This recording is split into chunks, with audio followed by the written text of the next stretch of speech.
Okay, so maybe we can start. It's 30. So hi everyone, my name is Jan. I'm a web technology lead for Scene Group. I just have to say that I was trying this speech for several times and I was never able to do it in 25 minutes. So I will try to be quick this time. So besides being a web technology lead, I also used to work for 6 years as a project manager, which means that I was dealing with several type of problems during the Agile process. I think that there are many people who has got experience here with Agile and they will be able to confirm some of the things which I will be showing here. Besides this, I'm also trying to teach on university some web Agile development and to teach some basics to our future talents.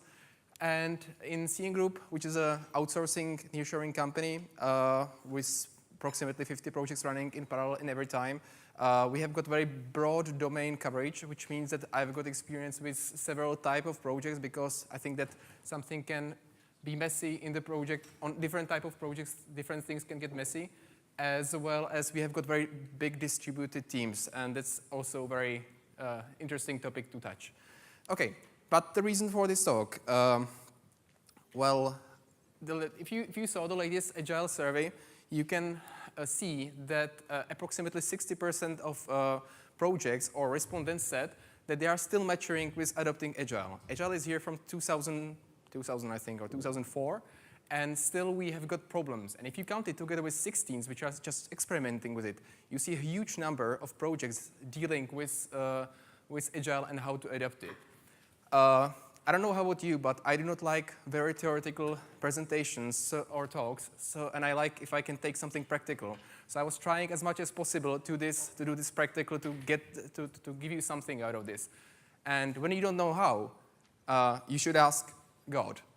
So when I asked God, I actually realized that we all are trying to follow some kind of 10 commandments. You know, if you just ask yourself, if you will go according to 10 commandments in your life, so you will not steal, you will not murder, you will not cheat with your wife, or you will not lie to your boss, you will not go into trouble. So what I was trying to do is just pick some kind of 10 commandments, which if you will follow, maybe you will not be in trouble. So, commandment number 1, you shall not steal time from kickoff meetings. I mean, what is Agile?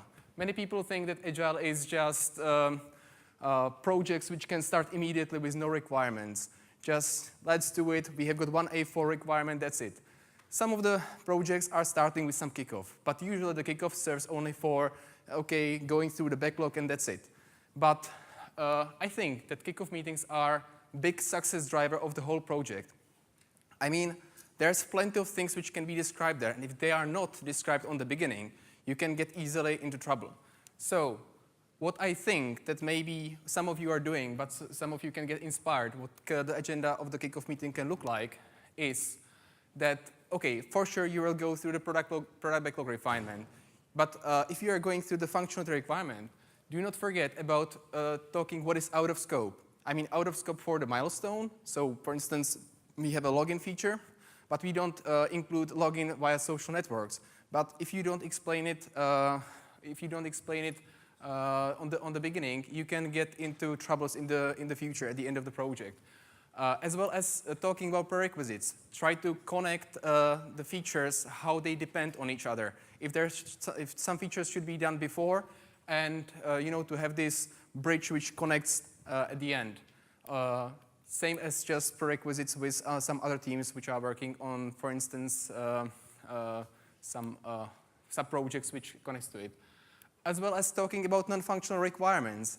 Are there some performance, or is there some performance needs? For instance, we are migrating from the old application and the performance should be at least the same as the old ones. So definitely talk about it. As well as I definitely strongly suggest to define the user stories within the backlog according to the invest rule, which means that stories should be independent on each other. Just stories should be negotiable. Stories should be valuable, which means that they should cover some MVP, as well as essential, small enough, which we'll be talking at the last rule, and testable, of course. I also strongly recommend to do some poker planning on the beginning, because we will touch it later, but I think that poker planning is the place which can helps you with understanding the stories. And I don't know how many of you are every time defining definition of done. Maybe raise your hands.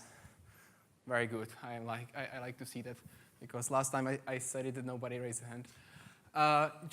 Definition of done is important just to make sure that you and the client are on the same page if there is some unit test coverage needed. Are there some automated tests needed?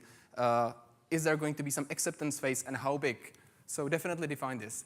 And strongly recommended is also to define some cooperation rules. I mean, maybe there needs to be some user story workflow which is different than what you have, as well as which tools we are going to use. Are there some lessons learned from the past? Go through it, because this is exactly the place which can mitigate most of the risk of the project. Okay, so second commandment. Okay, so you shall not murder poker planning. I mean, poker planning is a very nice thing. Everybody knows it. Is there somebody who doesn't know what poker planning means? Okay, definitely go through some books and so on. Definitely good thing. I'm sorry. It's a team estimation session. So instead of doing some analogical or expert estimates, you're just doing the estimates together. But what is the main goal of this session? And I just already said it, so please, if you are listening, you can say it. Okay, so you are not listening. So it's understanding of the story. I mean, you are not only doing it for getting the number, but for understanding what is the requirement. And there is much, much more you can get from the poker planning, but it depends on how much you murder it. So the possibility of murder, this session number 1, not doing the estimation secretly. Poker planning says that you should, on the first, let's say, go through the requirement on the story and discuss it within the team. Then you should somehow secretly pick the number and show it to the others. But what I see often as well is that instead of doing it secretly, people are just raising hands and saying the numbers. But maybe Raphael would be our senior developer. If you have got this senior developer in your group during the poker session, what happens is if he says the number, for instance, 8, all the other team members will say, okay, Raphael says 8, you know. So I thought it could be 5, but Raphael says 8. So definitely I'm changing it and I'm saying 8. As well as Matěj there, he just definitely thought it's a very complicated story. So it needs to be 13, but he will not say it. He will say 8 because Raphael said 8. Do you know who Raphael is? Raphael is a HEPO, and HEPO is a situation with highest paid person opinion. So you will never go against highest paid person opinion for sure. Murder technique number 2, enabling cheating. People do not like to be dumb in front of others. That's definitely a rule. So if you do not know what the story is about, you don't understand it, you rather try to ask, okay, Raphael, what do you think? Is it 8 or 5? And then just you try to get the same numbers not to look stupid. But what are you getting by this? You will destroy the session by having equal numbers. And the best what you can get if you have different numbers. Because if I think 5 and Raphael thinks 13, I need to convince him why it is so easy. And Raphael needs to convince me why it is so hard. And by this, you are trying to understand the story. And this is what is poker planning about. Not to get the numbers, but to understand it much better. Murder technique number 3, stopping the discussion. So stopping the discussion usually is when the discussion is too long and some project manager or some of our bosses or team leaders says, hey, we are spending too much time with it, just stop it, 13 is in the middle, just no more discussion. This is bad, because on the beginning, you need to understand the story. And if this is a misunderstanding, and maybe the boss understands it, he is not going to be the one doing it. Definitely spend enough time with defining the number and common understanding. There are much more things which you can get out of it. I mean, it is serving as an out-of-scope reminder. Usually, you can identify even new stories by discussing the features, as well as it gives the possibility to less assertive people to give their opinion. Okay, so commandment number 3, stand-ups. You shall not take the stand-up name in vain. I mean, how many of you can do a stand-up in 15 minutes? Great. I'm glad to see some. faces. So I think that most of the people are not taking into consideration that during stand-up they should only talk about what they did since last time, what if they are blocked, and what they are going to do. I mean, they have the product owner there, so why not to discuss their needs? But again, the product owner should discuss this after, or the developer should discuss this with product owner after the session, not to ruin the session. And I had very big problems with one team to really do it in 15 minutes. So we started implementing one-leg stand-ups, and believe me, everybody will do stand-up in 15 minutes if they are standing on the one leg. Okay, commandment number 4. You shall have no other gods before product owner. I mean, it is definitely good to have product owners and to do things agile, because in good old waterfall days, you know that if you were showing the results at the end of the project, you know, the customers were very dissatisfied. So that's why we have this iterative approach. But I mean, it is good that we are showing to the product owners the results after each iteration, because we know the Humphreys laws, and is that customers do not know what they want until they actually see it. But the thing is, product owner is good as a single point of contact who you should contact. But even product owner has their stakeholders, and they know, stakeholders know much more better than product owner why they are doing this project. So what I do not see that often, and I would like to embrace, is do not only invite product owners on reviews, but also stakeholders, at least from time to time, to give you feedback, as well as end users, which is very crucial, but as well not being visible that much.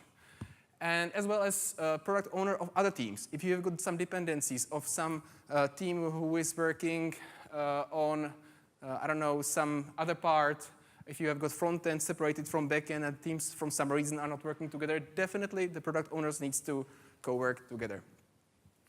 So, 5th commandment, remember the retrospective day to keep it holy. I mean, we all know why retrospectives are good. Sharing feedback. Sharing feedback is very important. But what I see very, very often is the retrospective to be somehow ruined. I often say that retrospective is a meeting of 3 most. Most important, but mostly screwed or mostly skipped. And that's something which I don't really like. I mean, other way how to, or the one way of how to not do retrospective in a good way is to start the whole session by asking, okay, retrospective time, does anybody have anything? Or just saying, so talk, guys, you have retrospective, you have half an hour, talk about problems. What do you expect by such, initiating such a discussion? You will get only the most important problems of your developers, of your team, because you will get 1, 2, 3 things, but not any helicopter ideas and so on. So I definitely embrace that you should do retrospective better. It's a holy thing. So some possibilities how to do things better. I don't know why the pictures are not shown, never mind. How to do retrospectives better. Do it in physical way, not do it over tools, if possible. Experiment with different formats. There are action point, start, stop, continue type of retrospectives, as well as 6-head retrospectives, which are good for brainstorming sessions. It depends if you are on a sprint retrospective or if you are on a milestone retrospective. Do not criticize. Many times I see people criticizing bad ideas. Retrospective is a brainstorming session, so please try to be not critical. And what is, I think, the mostly skipped thing is store your points. It is good that we release the tension. It's good that we say what was done bad and some good ideas. But if you're not storing the points and not checking it, nothing will be done or turned into reality. So what we are doing is that we are every time checking if we did the points in the next sprint or the sprint after. And what is not visible, I think, here is that select the hero of your sprint. We are every sprint trying to select somebody who did something extraordinary. I mean, saying that somebody did something good is definitely something which will build a very good spirit in the team. 6th commandment, product owner shall not commit adultery with other priorities. So, I don't know why this is not working. Maybe I can try to reload the session. Okay, we lost Wi-Fi. So maybe can you help me with Wi-Fi? Okay, I'll try meanwhile. So, I mean, product owners product owners are managers. Product owners have got usually, good? Product owners are managers. Managers are busy. So, good. Thank you.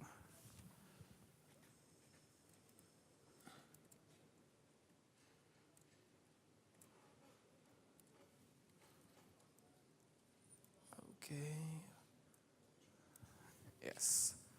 So product owners are here as a business value owners. They know the product vision. They know what the user wants. But product owners are usually managers, and managers, as we know, are busy.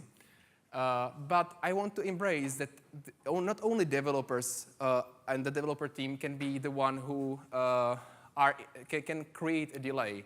Because if you are a product owner which do not have time on your project, you can easily get into a situation that you can increase risk of misunderstandings. Because if nobody are able to ask you questions with work requirements, you can get into a situation that people start to assume. And everybody who is involved in software development knows that starting to assuming is the biggest mistake or biggest problem which you can get into. And when you start assuming and when you basically go into a bad direction, you can slow down or even stop the progress. Once I did a project with some oil type of company. I mean, they were selling some shares of oil plants, and they were dealing with project with Russian customers. And you know, if you're a sales guy and a product owner in one place, and dealing with projects with Russians, it means a lot of drinking. This is how you are winning the projects usually. So sometimes we are waiting for answers of the product owner for 2 weeks because we know he was winning some project with Russians. But I mean, all in all, it can increase the efforts, which at the end, as you as a customer do not like. And more importantly, it increases the tension in the project, because when there are increased efforts, there are blames, and you are just pointing fingers to each other, and this is not building agile culture. Seventh commandment is distributed teams shall not covet what have the collocated ones. It means you shall not be jealous about what collocated teams has. Many studies said that Agile is only good in collocated teams. I have got very good experience with distributed one, and I can say that even if you have a collocated team, you can get into a situation that things just simply do not work. I mean, people can sit next to each other, and still they are developers. They just don't want to speak to each other. So I think it's much more importantly to embrace the agile culture within the team, to really, by some techniques, try to get into people to talk. Because even a distributed team with 7 different geographical locations can be a very good communicative team with good relationships if you embrace the techniques. And I just wanted to show you that not only me, things that a distributed team can work. According to, again, 11th Annual State of Agile Report, many people doing agile projects right now have got experience with distributed agile teams, and even with outsourcing models. 8th commandment, so honor your agile father and lean mother. I mean, this is more about management. If you are doing agile projects, according to the Agile survey, the biggest problems which people get or are facing in their agile projects are support from the management. You can see that the 3 out of top 5 are about company philosophy, company culture, lack of management support, general organization resistance to change. So I'm asking you, if you want your projects to be agile, and I'm not speaking more to the management, how much you as a company are supporting your projects to be agile? Because it is, you know, we will be talking about accidental complication. And if you are a company who, if I will ask you for a test environment, it will take 1 month to have it, you cannot support teams to be agile. Just an inspiration, in Scene Group, we try to have regular management retrospectives. Our retrospectives are creating our backlog. We are trying to have some sprints just to do things iteratively and so on. And we have got stand-up behavior on management, not to have long talks, one between each, not to have one-to-one discussion when there are certain people in the meeting. 9th commandment, you shall not make agile adultery. This is a very short one. I just wanted to say that I did a mistake 3 years ago when I had a very successful way of doing agile projects with one company.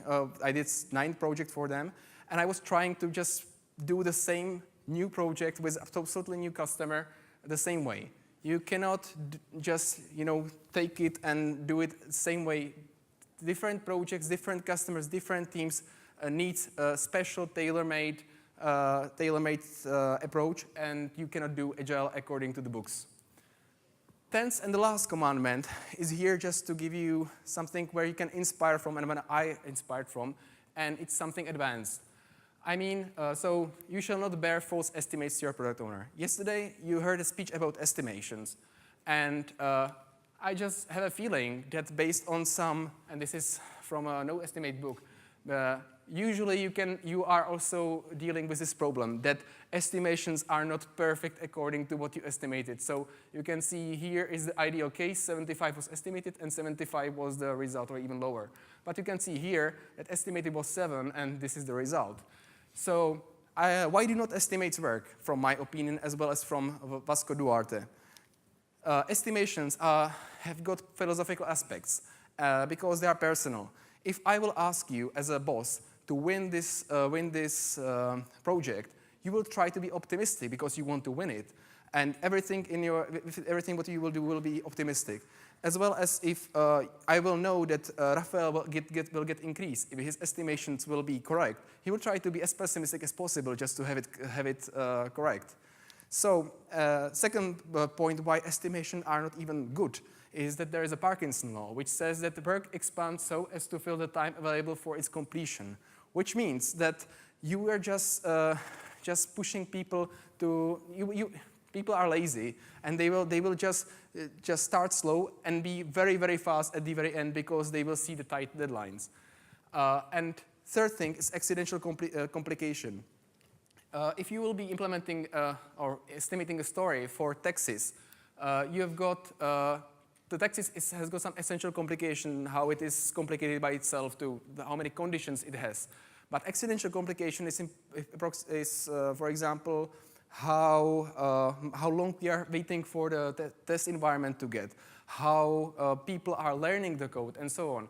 And what Vasco Duarte says is that accidental complication actually dominates your estimates, which means it doesn't really make that much sense to spend a lot of time with estimation. As well as what I think is that following some best practices with poker planning is just only trying to reduce our accidental complication, but nothing that much else. So what are the possible solutions? Either you will try to measure and improve your accidental complication, which are those buffers which you are using in your estimation. So based on some experience, try to improve your buffers for different kind of things. Or you will go with no estimate approach, which is a good one with a good established team, good established relationships. And basically, in a nutshell, the no estimates is not only not doing estimates at all, it's just try to focus on minimum estimation session and start as soon as possible. Maybe the estimates should not be numbers, man days, but only t-shirt size estimates. And after some time, tracking the velocity, how many different size of stories you are able to deliver every sprint. And that's just it. Because spending 2 weeks, 3 weeks, 1 month of estimation sessions and analysis is a cost itself. And as we said and as we saw, it actually doesn't prove or show some valuable estimates. And what is most importantly, according to Vasco Duarte, is breaking down the stories as small as possible and assess the progress faster. So, this was the 10 commandments of Agile Development. I would like to know if there is somebody here who can share some 11th or 12th commandment, because continuous improvement is one of the keystones of Agile. If you want to stay in touch, these are the places where you can find us on Facebook, LinkedIn, and so on. So thank you very much.